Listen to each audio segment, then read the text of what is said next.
رجاء ما تحكوا أبدا عن الإنسانية. استنكار كبير وضجة إعلامية من أبواق قسد على هذا الفيديو.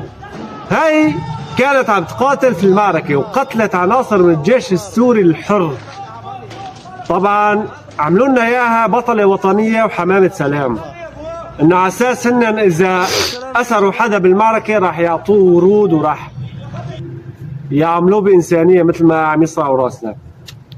هذا الفيديو لطفلة اسمها فاطمة الزهراء في حلب، مثل ما كنتم شايفين خسرت عينها بعد قصف ميليشيات او عصابات قسد على بيت اهلها، وهي كانت قاعدة في بيتها آمنة ومطمئنة. هاي الطفلة إرهابية؟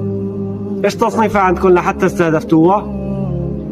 هذا الفيديو لرجل وزوجته أخطأوا في الطريق ودخلوا على حي الشيخ مقصود فتم قتلهم بدم بارد. هذول اللي عم يدعوا الإنسانية وبيحكوا عن الإجرام، أنتم مثل العاهرة يلي بتحكي عن الشرف. هذا الفيديو لعصابات قسد وهن عم يقتلوا أطفال ما تجاوزت أعمارهم 10 سنوات. إيش تهمتهم؟ إيش تهمتوا هدول أطفال؟ أنتوا يعني عم تحكوا عن الإنسانية.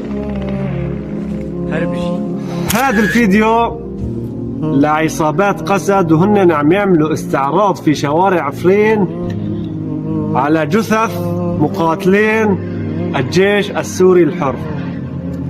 رجاء ما تحكوا أبدا عن الإنسانية وعن الإجرام، لأنه إيديكم ملطخة بدماء الأبرياء يا عصابات قسد.